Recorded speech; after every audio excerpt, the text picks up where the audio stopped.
A Semana Política. A Semana Política. João Paulo Rebelo, Paula Santos, Paulo Edson Cunha. Debatem os principais temas da semana na perspectiva da região. À segunda-feira, a partir das 5 da tarde, com repetição, terça às 3. A Semana Política. A Semana Política. Boa tarde, estamos no ar com a Semana Política, comigo, Francisco Alves Rito, e com os 3 deputados eleitos por Setúbal, que fazem parte do painel da Semana Política: Paula Santos, eleita pela CDU, Paulo Edson Cunha, eleito pela AD, pelo PSD, e João Paulo Rebelo, eleito pelo Partido Socialista. Temos 3 temas para o programa de hoje. O Governo apresentou esta semana o projeto Parques Cidades do Tejo. Temos ainda as eleições regionais na Madeira e sobre as legislativas, as listas dos partidos já são conhecidas. A última a ser divulgada foi a do Partido Socialista este fim de semana. Isto, pelo menos quanto a cabeças de lista, já conhecemos o de todos os principais partidos. Começamos pelo primeiro dos 3 temas que referi. O Governo apresentou o projeto Parques Cidades do Tejo esta semana. São 26 mil novas casas na Grande Lisboa.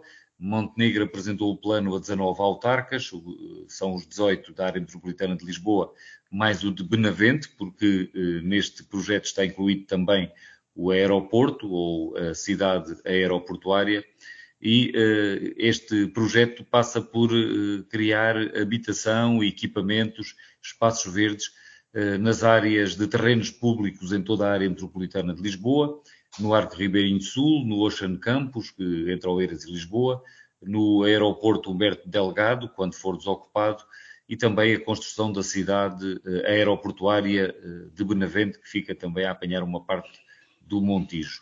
Segundo o Governo, este projeto vai criar 200 mil empregos. O que está previsto é que este projeto seja gerido por uma nova sociedade de capitais exclusivamente públicos a criar. Vai ser uma empresa pública participada pelo Estado e pelos 19 municípios, sendo que o capital social inicial de 26 milhões e meio de euros vão ser financiados com a venda do Parque Empresarial de Estarreja, da antiga Baía do Tejo, e esse valor inicial vai servir essencialmente ou exclusivamente para pagar projetos e estudos e ainda não para as obras. Até porque as obras de que estamos a falar são de muitos milhares de milhões de euros. Só do lado da mobilidade são quase 10 mil milhões de euros. Vou começar por Paulo Edson Cunha. Paulo Edson Cunha, quem ouviu esta apresentação, e mesmo quem não ouviu, algumas pessoas sentem que isto é já uma repetição. O Governo Socialista também apresentou o projeto do Arco Ribeirinho Sul, que não chegou a avançar. O próprio Luís Montenegro já tinha anunciado que o Arco Ribeirinho Sul ia ser conjugado com outros terrenos e com outros parques na cidade de Lisboa e de Oeiras, na margem norte do Tejo, e que ia haver um projeto também com o antigo aeroporto mais global na área metropolitana de Lisboa, e agora há uma nova apresentação em véspera de eleições.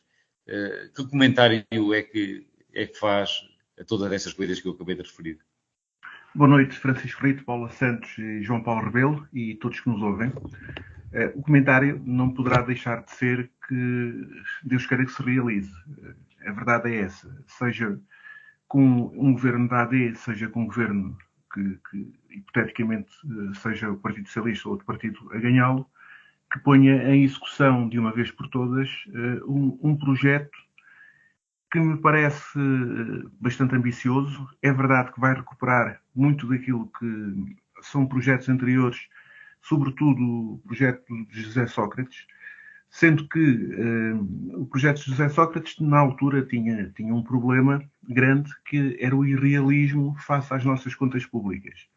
E, neste momento, as nossas contas públicas, à partida, daquilo que são os dados públicos, suportam este tipo de empreendimento, sendo que o próprio empreendimento em si paga-se por si próprio, quer com a questão do aeroporto, quer com as questões que o Francisco Rito agora acabou por o dizer. O seu Primeiro-Ministro, no Congresso do PSD, já tinha de facto anunciado preliminarmente um grande investimento aqui na margem sul. Neste caso serão das duas margens, da união das duas margens do Rio Tejo. E parece-me efetivamente um projeto importante, revitalizador para toda a nossa margem sul, o famoso deserto, conforme ficou infelizmente conhecido por um ministro do Partido Socialista. E é muito importante que consigamos iniciar pelo menos este projeto. Dentro deste projeto, se nós virmos desde questões como a habitação, são questões absolutamente vitais, passando pela mobilidade, e chama a atenção que aqui estão mais duas travessias sobre o Tejo, não só a ponte Chelas-Barreiro, como também o túnel de Algestra-Faria. Como eu por acaso não consegui perceber se neste projeto está a ponte Seixal-Barreiro ou não. Andei à procura e não consegui perceber. Não sei se os meus colegas ou o próprio Francisco Rito têm essa informação. E parece-me que a questão da mobilidade, a questão da habitação e a questão de termos aqui o aeroporto e a conexão com o TGV parece-me de facto bastante bom. Se viermos pela teoria de que estamos aqui a fazer campanha política, porque imagino que seja aquilo que os meus colegas irão dizer, quero desde já recordar que o Governo tem estado a implementar este tipo de projetos. Não são é novidade a forma como está apresentado, mas quase tudo o que está dito já de certa forma estava pré-anunciado. Só não sabia era um modelo conforme se iria fazer. E o país não pode ficar parado mais 2 meses ou 3 meses só porque existem eleições. Portanto, neste momento, são os comentários que eu tenho a fazer.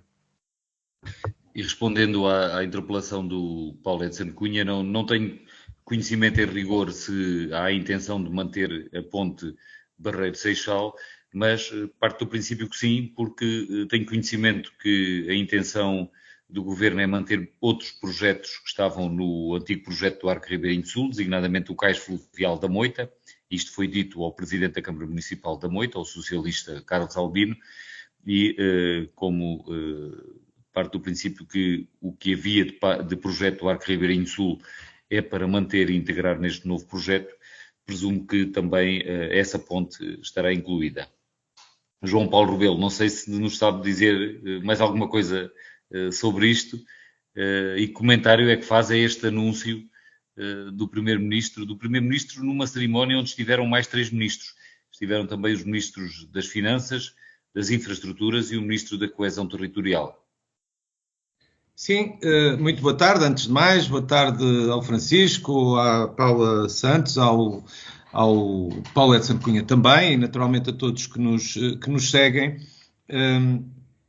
Não vou discordar muito de algumas coisas que aqui foram ditas já pelo Paulo Edson Cunha. Mas há uma coisa que eu tenho que introduzir, que é o facto de o Governo em gestão andar num périplo, e não é só nesta região, é um pouco por todo o país, a anunciar, a dizer que vai fazer, a apresentar projetos e isto e aquilo, quando na verdade não o devia andar a fazer, desde logo, e devo até dizer que da parte do Partido Socialista já estão, mas não sei precisar, mas mais de 1 de queixas feitas à Comissão Nacional de Eleições, porque, como é sabido, a partir do momento em que estão agendadas as eleições legislativas, e isso foi feito com a dissolução da Assembleia da República, e esse decreto já está publicado, e, portanto, neste momento,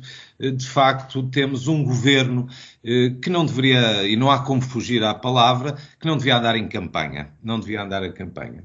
Neste caso concreto, bom, já aqui foi dito, é um projeto e são ideias, diria que no seu conceito mais abrangente, mais generalizado, já é um projeto com muitos e muitos anos, que já atravessou diversos governos. Os sucessivos governos acrescentam mais uma coisa ali, tiram outra ali, dão mais ênfase a uma, menos a outra, mas na realidade o Paulo Edson Cunha dizia, independentemente de ser o governo A, B ou C, Deus queira que se realize, foi a expressão que utilizou, e eu, com todo o respeito que tenho naturalmente por todos os crentes, é mesmo bom que sejam as pessoas a fazer por isso.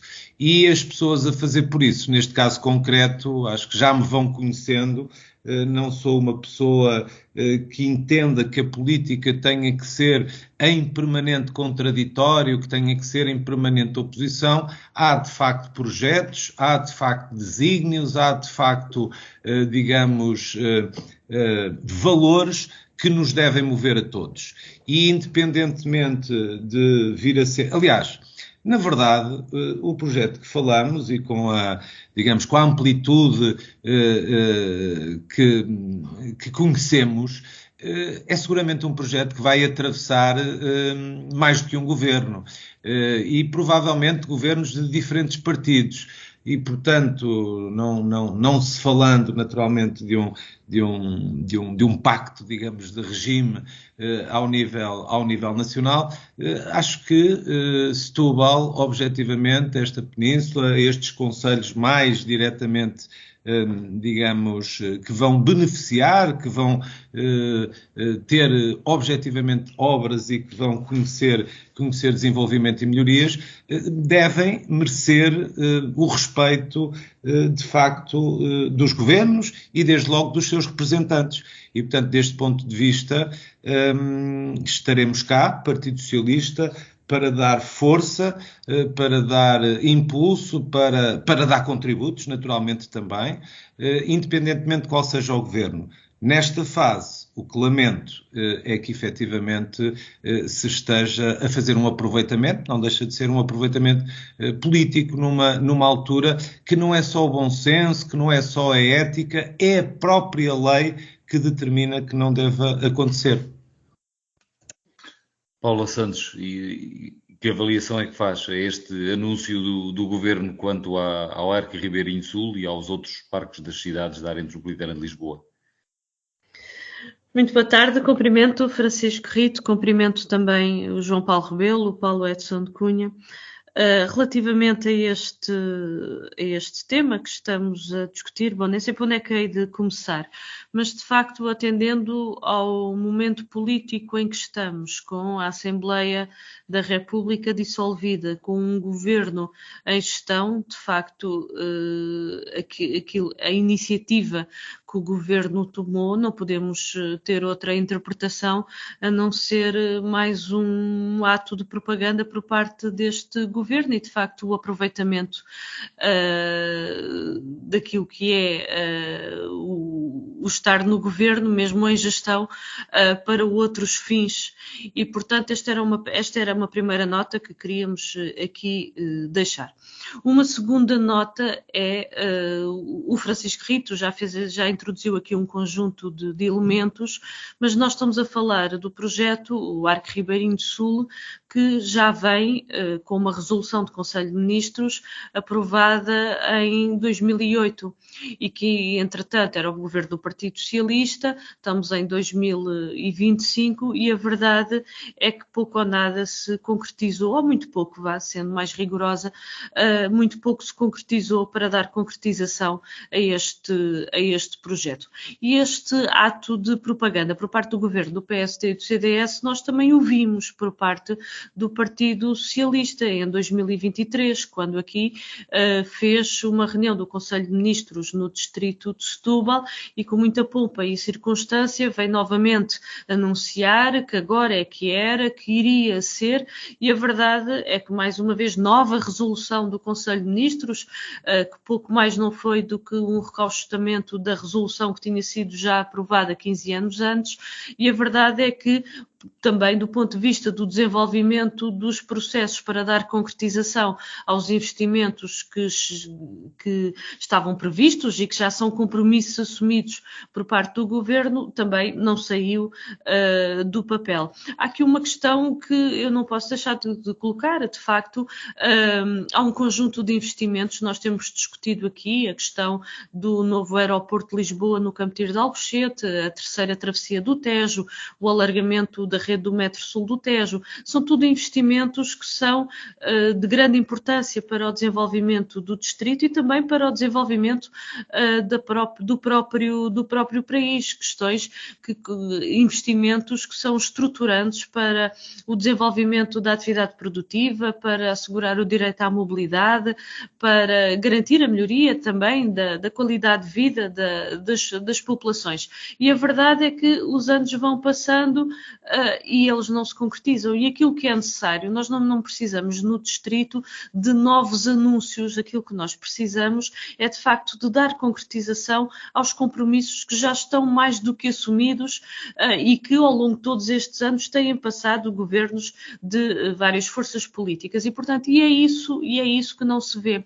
Eu gostaria ainda de introduzir aqui um outro aspecto, porque nós estamos a falar em particular aqui no distrito de Setúbal, as áreas que estão identificadas são áreas que têm uma grande apetência para a produção nacional. E nós precisamos muito, quando nós colocamos a necessidade de apostar na nossa produção nacional, de criar riqueza, de criar emprego com direitos, de sermos menos dependentes, também é uma questão de soberania do próprio país.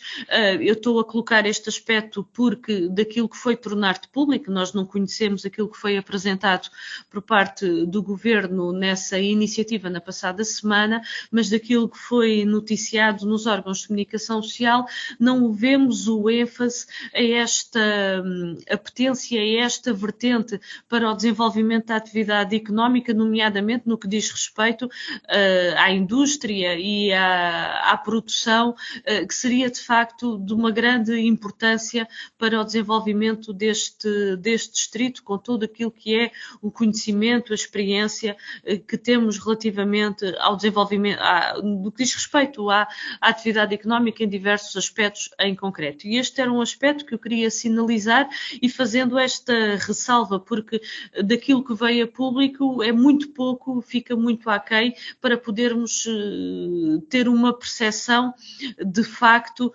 daquilo que consta neste projeto que foi anunciado por parte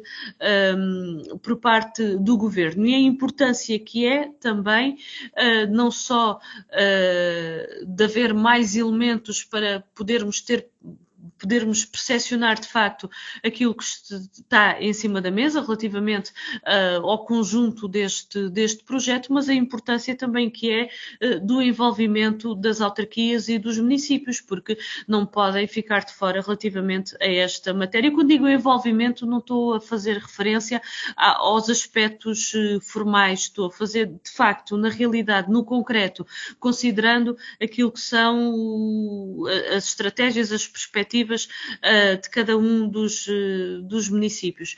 E, portanto, estes são aspectos que eu também queria salientar relativamente a esta matéria, porque há, de facto, um conjunto de investimentos, de compromissos, e vou terminar, que estão assumidos e a verdade é que até ao momento não saíram do papel. E isso, de facto, tem causado grandes prejuízos para a região, tem causado grandes prejuízos para o país e, como eu disse, aquilo que é preciso é a concretização, não é mais propaganda nem mais anúncios.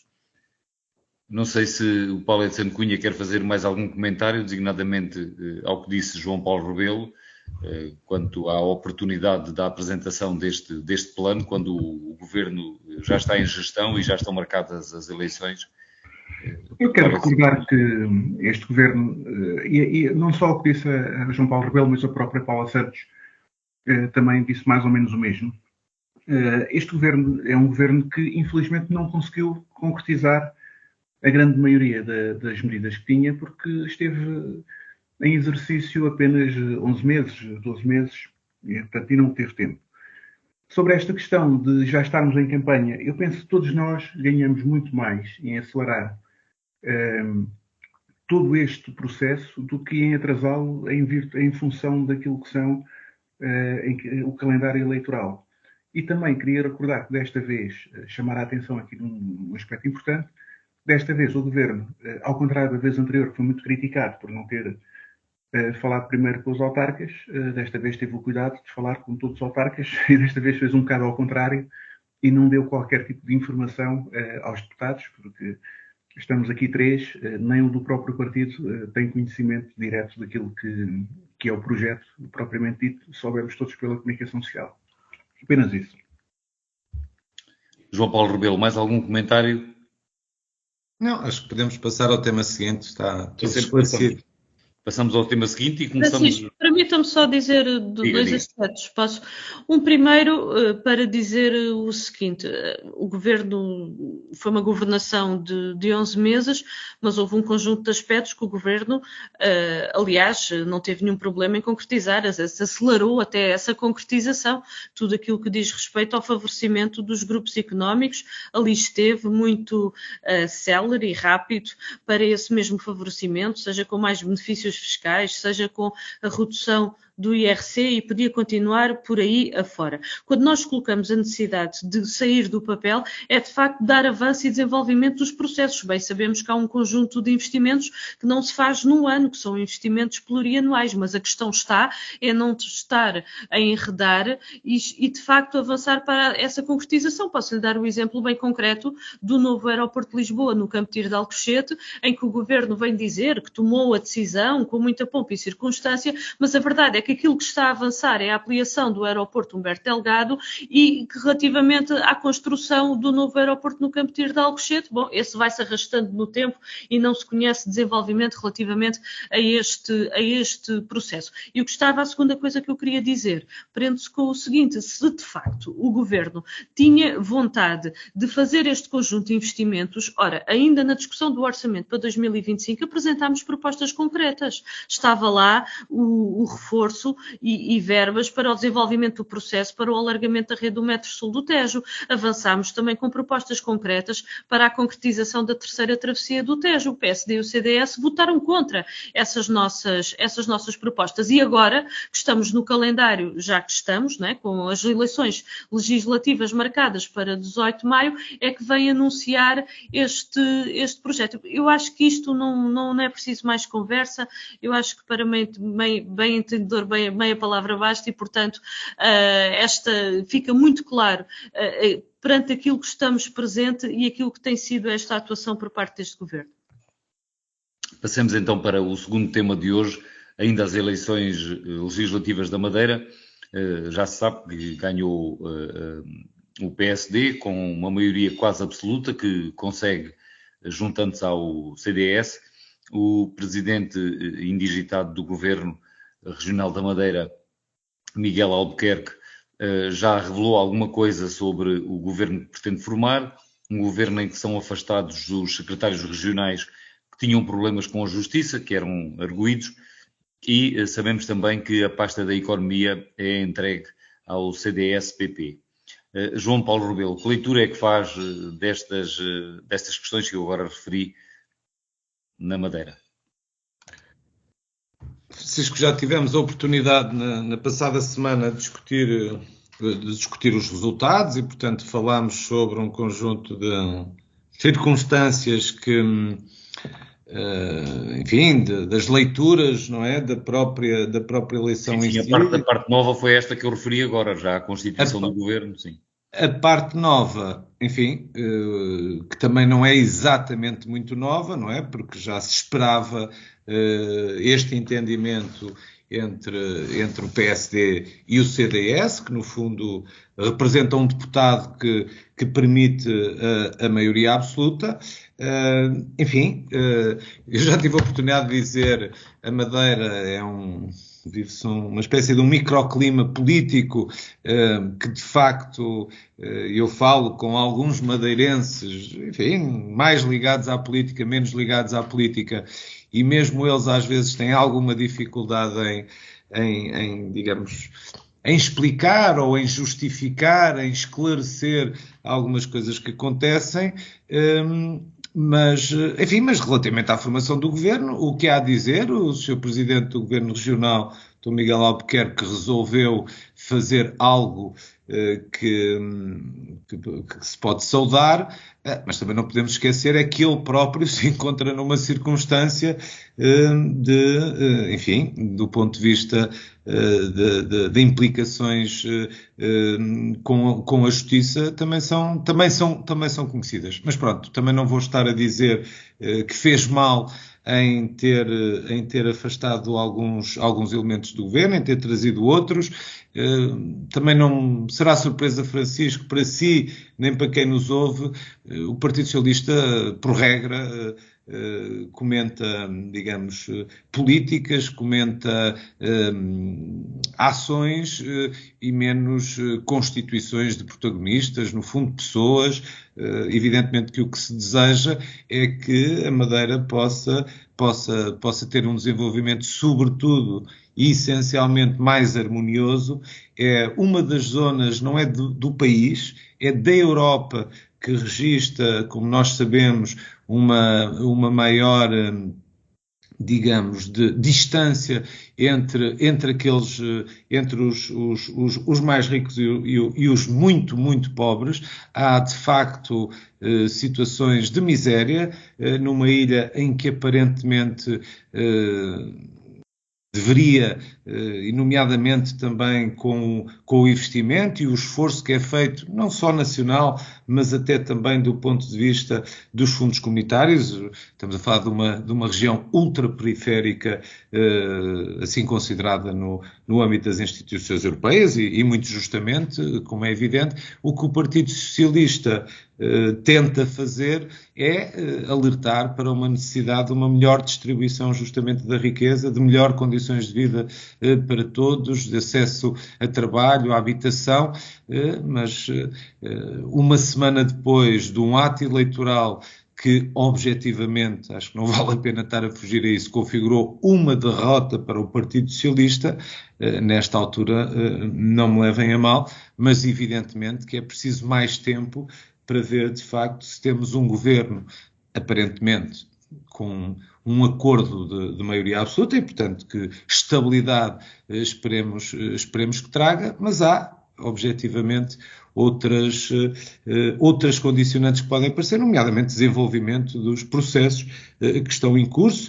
Eu também acho que um bocado justificação do que aconteceu na Madeira no fim de semana passado foi justamente depois de um grande aparato e de uma enorme demonstração, digamos, de empenho das instituições judiciais. A verdade é que mais de um ano depois não se conhecem grandes desenvolvimentos. Isso também não ajuda a que efetivamente as pessoas cheguem a conclusões, a que as pessoas possam aferir melhor, discernir melhor o que depois acaba por ser o seu voto, as suas opções, e isso é algo que na Madeira se lamenta, mas de resto como se lamenta noutros pontos do país e com outros protagonistas também. Em suma, é um governo, foi, digamos, acabado de ser... houve uma eleição, há um partido que ganhou claramente essas eleições, consegue com um pequeno partido formar uma maioria. A estabilidade é um valor importante, naturalmente, não é um valor em si mesmo, porque se for estabilidade para continuarmos a fazer os mesmos erros, para continuarmos a aumentar, de facto, as diferenças entre as oportunidades que todos têm, não é um bom valor, digamos assim, mas esperemos que... E também seria útil, de facto, que esta eleição também não se revelasse para o partido vencedor, digamos, um sinal de que uma certa arrogância que habitualmente o PSD nos habituou na Madeira continua. Portanto, não deixa de ser um sinal, para todos os efeitos, desde logo que o PSD não tenha tido maioria absoluta sozinho, tenha que se ter coligado com o CDS, e depois que, enfim, a oposição em conjunto, tem, como sabemos, um número significativo de deputados e, portanto, têm que ser também tidos em conta e atendidas as suas preocupações e reivindicações. Paula Santos, como é que tem assistido a estes dias pós-eleições na Madeira e à constituição desta coligação, desta aliança entre o PSD e o CDS? Acredita que agora vai haver governo para 4 anos, depois de uma fase de tanta instabilidade governativa na Madeira? Olha, aquilo que nós vemos é que houve de facto aqui uma opção e uma intenção clara e um objetivo claro de salvar a política que estava a ser prosseguida. Aliás, este acordo entre PSD e CDS vai nesse sentido de manter e aprofundar as opções políticas que têm vindo a ser seguidas na região autónoma da Madeira, e que tanto tem gerado desigualdades, dificuldades na vida de quem trabalha todos os dias com salários baixos e, de facto, condições de vida muito, muito difíceis, independentemente de quem compõe este governo regional. Mais do que isso, aqui o que está é, de facto, este objetivo de procurar dar uma nova cara, mas para manter as velhas políticas. E, portanto, da parte ou seja, relativamente a este governo da região autónoma da Madeira, aquilo que se perspectiva é, de facto, o aprofundamento do caminho que têm vindo a seguir até aqui. Já aqui referi de baixos salários, da dificuldade da vida de quem trabalha, dificuldades no acesso à habitação, são de facto inúmeros, os contrastes são enormes, as desigualdades são gigantescas e da parte deste governo não se vê aqui que venha dar resposta a estes problemas, muito pelo contrário, muito provavelmente vai ainda agravá-los. E, portanto, a interpretação e a leitura que fazemos destes desenvolvimentos desta semana são neste sentido, de facto, uma opção política por parte de um governo de favorecer os grandes interesses, enquanto para os trabalhadores e que garantem todos os dias o funcionamento do conjunto de atividades económicas na região autónoma da Madeira, aquilo que significa serão dificuldades e uma vida de facto muito difícil. Não se vê aqui que se vá ultrapassar essas mesmas dificuldades. Aquilo que se vê é de facto um caminho de aprofundamento daquilo que tem vindo a seguir até aqui, de promiscuidade, inclusivamente, entre o setor público e o setor privado, com tudo aquilo que significa. Paula Edson Cunha, imagino que esteja mais otimista relativamente ao futuro da Madeira, tendo em conta que o Paulo Edson Cunha também é do PSD. Acredita que agora é que vai haver um governo para 4 anos nesta região autónoma? Eu não só estou mais otimista, como os madeirenses também estão mais otimistas, porque acabaram por o comprovar.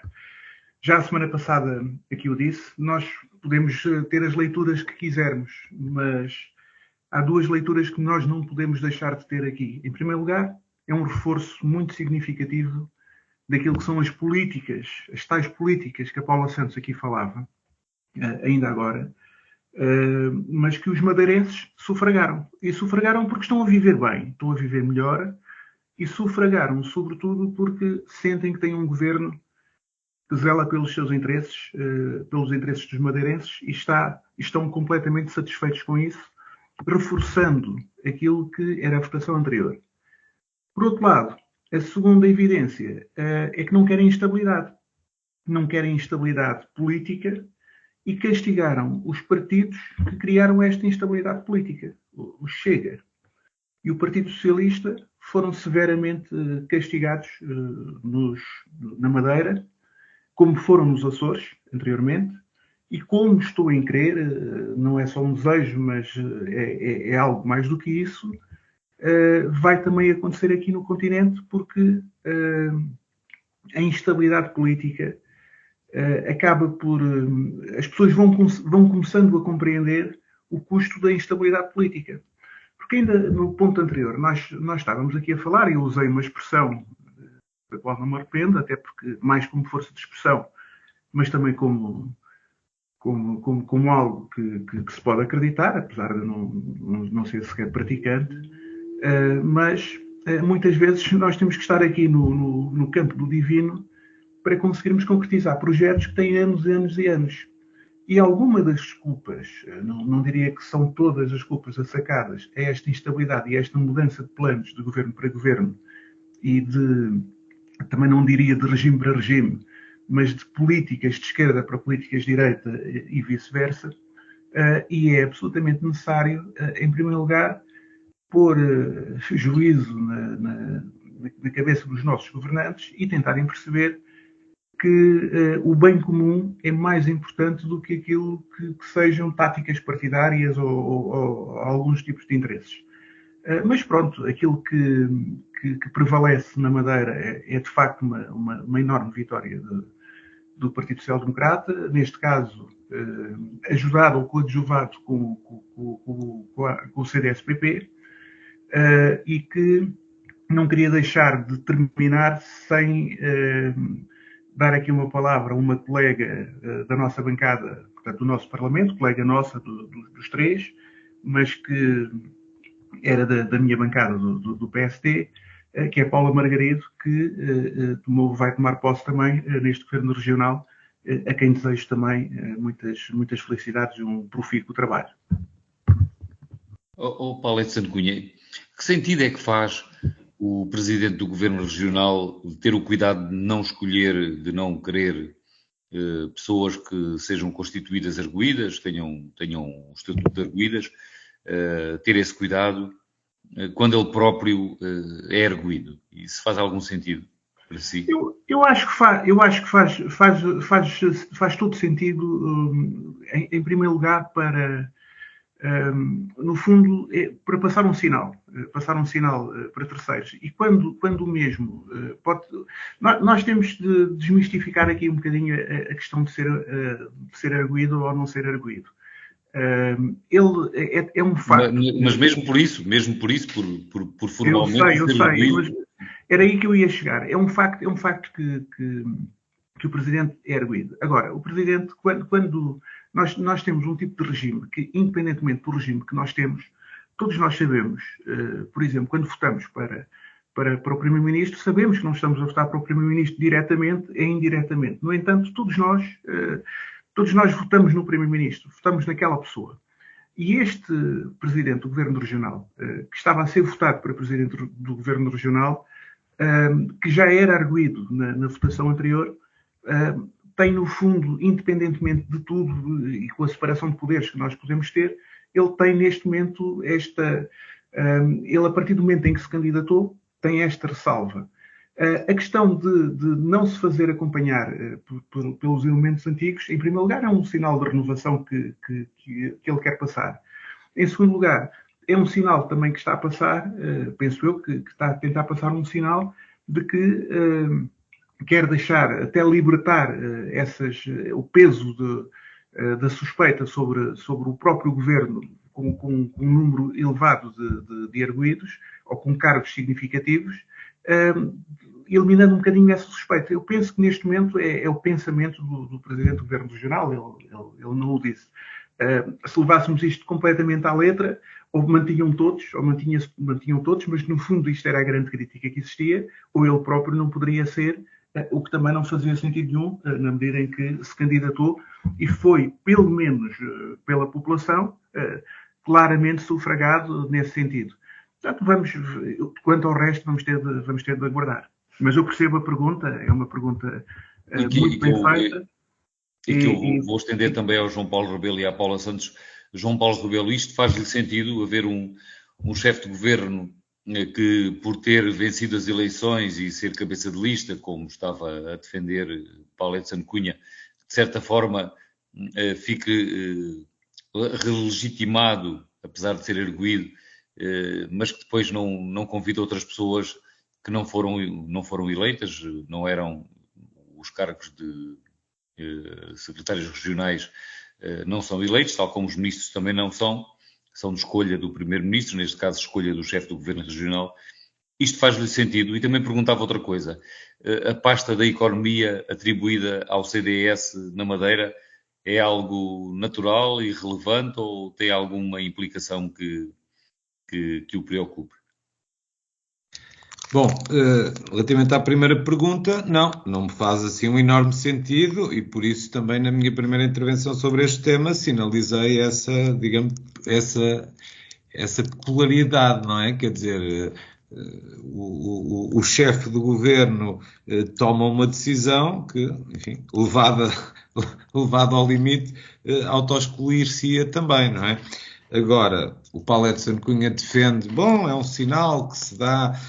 Há uma coisa que eu acompanho o Paulo Edson Cunha. De facto, nós em Portugal temos que fazer um esforço todos para clarificar esta questão dos arguidos e não arguidos, sob pena, objetivamente, de qualquer dia as pessoas, de uma forma geral, e eu, infelizmente, já vou ouvindo muitas pessoas a dizê-lo, que é, isto dos casos e dos arguidos e das suspeitas e das investigações e do Ministério Público já é uma coisa que as pessoas vão desvalorizando cada vez mais, não é? E sobretudo por isto, sobretudo porque depois não são conhecidas grandes resultados, como o povo costuma dizer, a montanha depois acaba por parir pequenos ratos, quer dizer, os meios envolvidos em pregues nem sempre e a atenção mediática depois não correspondem a situações de facto, ou pelo menos a situações que indiscutivelmente sejam demonstradas em acusações e consequentemente digamos, em tribunal, em sentenças, não é? Portanto, no fundo, castigos para as pessoas, de facto, que cometem essas condenações, não é? E em condenações, exatamente, em condenações, e por isso isso não é positivo para a nossa democracia. Já aqui há uns tempos falámos num programa, de facto, do quanto todos quantos, independentemente dos partidos sejam democratas, acreditem de facto neste regime, têm por obrigação, lutar por ele, lutar pela sua continuidade, passar os seus valores, nomeadamente às gerações mais novas, que desejavelmente onde querer continuar o regime democrático, não é? E infelizmente nos últimos tempos, os tempos, passo o pleonasmo, estão sombrios para esta nossa forma de nos organizarmos em sociedade e de gerirmos, no fundo, o que é a capacidade de decidir e de determinarmos os nossos próprios destinos, que é de uma forma democrática. E quanto à pasta da economia, já percebi que está a querer passar para outro tema. Quanto à economia, enfim, não tem que ver com o perfil, seguramente, da pessoa escolhida, enfim, da especialização que tem ou de trabalhos que tenha feito na área. Não, quer dizer, não acho que é a partir de uma secretaria regional da região autónoma da Madeira que o CDS vai conseguir fazer vingar um modelo mais liberal ou digamos, conseguir transformar, enfim, é uma aliança que no fundo ali se fez, é um acordo que se fez, que envolve um partido que tem de facto uma perspectiva, sobretudo nas áreas económicas, bem distintas, digamos, de posições mais moderadas, digamos, mais do centro, mas também não, enfim, aí também atribuo ao livre-arbítrio, naturalmente, do Presidente do Governo, que entendeu que era assim que estava bem. Eu acredito que outra perspectiva, outras políticas também na área da economia seriam melhores para os madeirenses, mas como também disse há pouco, enfim, há um governo que acaba de ser eleito. Há uma coisa que eu lhe quero dizer e que o Francisco também me perguntou. As eleições, eu aqui há tempos até disse uma coisa para quem é mais velho que se lembra, havia um anúncio famoso que era o Omo lava mais branco. O Omo era um detergente que eu nem sei se ainda está no mercado ou não. As Ainda eleições existe, não sim. lavam mais branco, as eleições não lavam mais branco, quer dizer, não se pode criar esta ideia de que nós vamos a votos porque há uma maioria de pessoas que nos legitimam-nos para o exercício daquela função. Agora, não, o passado está lá, os actos menos ou mais questionáveis, ou mesmo, digamos, atos danosos que possamos ter feito, coisas que não estejam de acordo com a lei, que não encontrem estribo no que são as regras, evidentemente que não são as eleições Não são apagadas, que os apagam. mas as eleições lavam mais branco em termos políticos, naturalmente. Não em termos de justiça, estamos de Não em acordo. termos de justiça.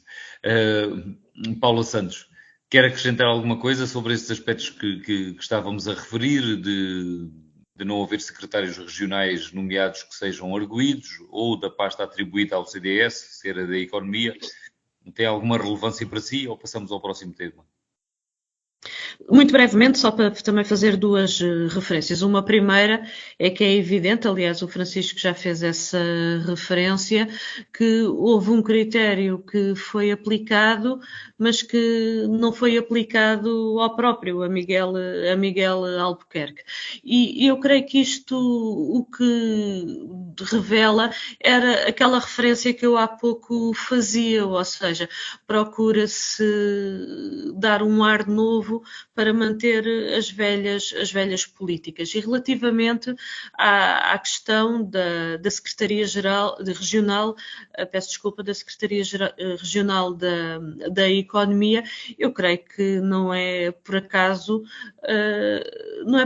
neste aspecto, ou seja, mas quer PSD, quer CDS, nas suas opções políticas estão presentes estas matérias, que é de facto a defesa de interesses que são contrários aos interesses das populações e da região, e eu creio que isso na pasta da economia é muito evidente no favorecimento depois de determinados, no favorecimento dos grupos económicos, aliás, que tem estado presente nas opções políticas destes partidos. Por isso é que há pouco fazia a referência de que este é um governo que vai prosseguir e aprofundar aquilo que tem sido as opções das últimas décadas e que têm sido opções que são prejudiciais para a população da região autónoma da Madeira.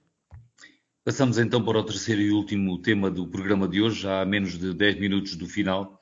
E eu começava mesmo por Paula Santos. Já são conhecidos os cabeças de lista e, no caso de alguns partidos, uma boa parte da lista, e até no caso, por exemplo, do PS, a totalidade da lista para estas próximas eleições legislativas. E há aqui uma regra que é quase todos os partidos, com a exceção de uma exceção, que é o Partido Socialista, indicam os mesmos cabeças de lista. É certo que vamos a eleições um ano e pouco depois das últimas, mas não deixa de ser algo que merece reflexão, porque é que todos os partidos apresentam basicamente os mesmos cabeças de lista. Eu já agora apresento a lista do Partido Socialista, que foi aprovada mais recentemente. António Mendonça Mendes deve ser o número 1, embora tenha que ser ainda ratificado pelo secretário-geral do Partido Socialista. Em número 2, Eurídice Pereira. Em terceiro, André Pinotes Batista. Em quarto, Margarida Afonso. Em quinto, está aqui um lugar em aberto de um homem para ser indicado pela cota nacional. Quem sabe se o João Paulo Rebelo, uma vez que é um nome que não consta nesta lista, pode entrar pela cota de homens. Depois, em sexto, o Ivan Gonçalves, também o líder do PS em Almada, que atualmente não é deputado. E em sétimo, novamente, um lugar para a cota nacional, a indicar pelo secretário-geral, neste caso, uma mulher.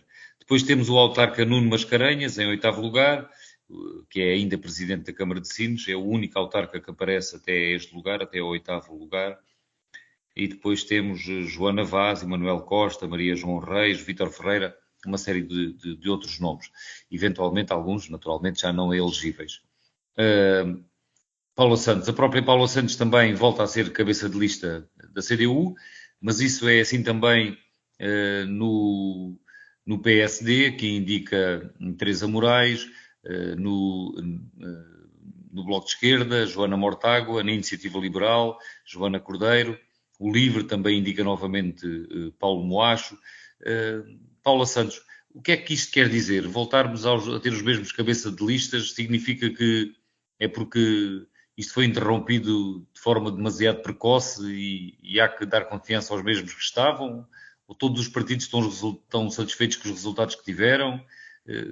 Como é que vê esta circunstância?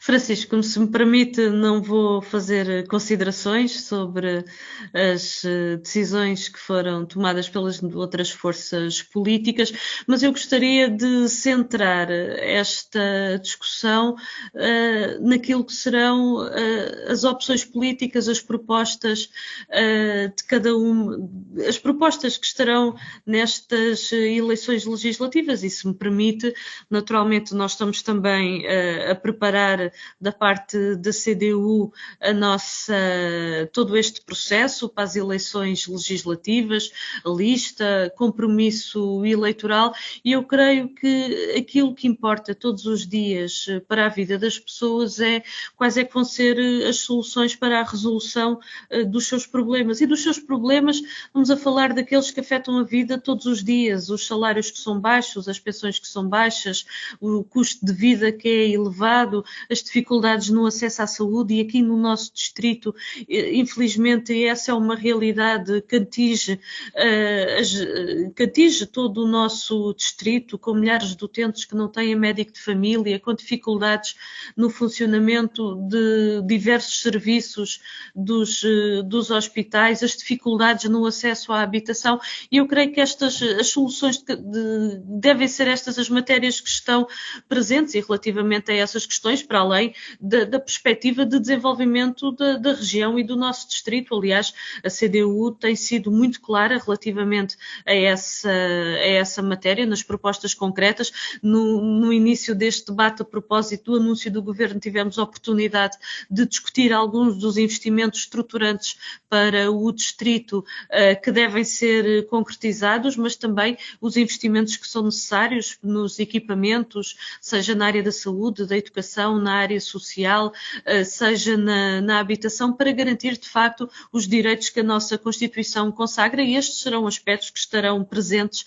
na candidatura da CDU, porque é de facto um projeto que propomos naturalmente à população e que apresentamos à população do nosso distrito, e que naturalmente é parte integrante também do projeto da CDU no plano nacional. Eu creio que são estas as questões que nos devemos concentrar, da resolução dos problemas das populações. Mais as ideias e menos as pessoas.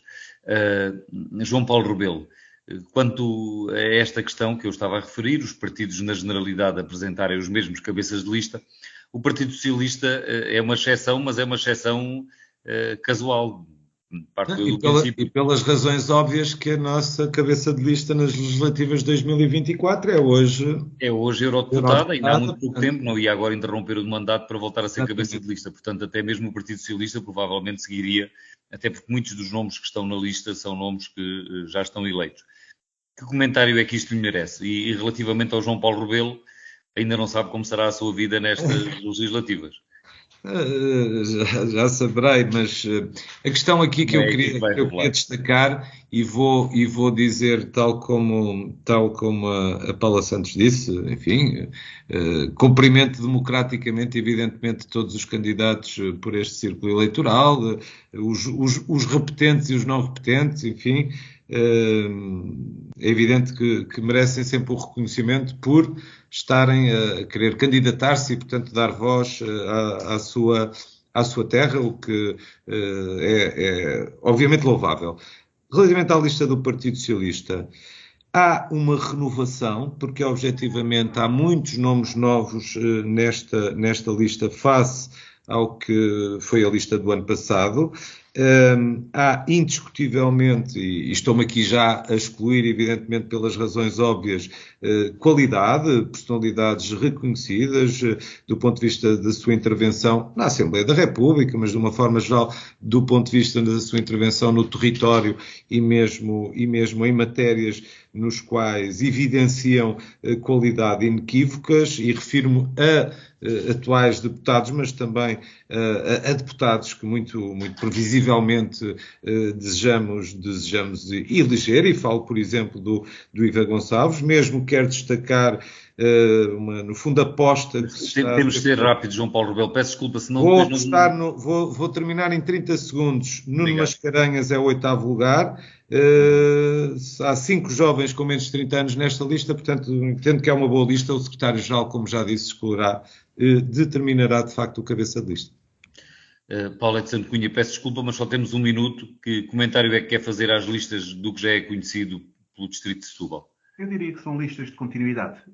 Curiosamente, estive com a cabeça de lista do Partido Socialista nas últimas eleições, esta semana em Varsóvia, numa iniciativa também interparlamentar, e compreendo, é o único partido que naturalmente não poderia apresentar a mesma cabeça de lista. Portanto, são listas de continuidade, e vamos ver o que é que as pessoas, o que é que a nossa população vai dizer daquilo que quer são o trabalho das oposições, quer o trabalho do partido que sustenta o governo. E este é um tema a que voltaremos com toda a certeza. Agradeço aos 3, uma boa semana para todos. Voltamos de hoje a 8 dias, uma boa semana também para os ouvintes. A Semana Política. A Semana Política. João Paulo Rebelo, Paula Santos, Paulo Edson Cunha. Debatem os principais temas da semana na perspectiva da região. À segunda-feira, a partir das 5 da tarde, com repetição, terça às 3. A Semana Política. A Semana Política.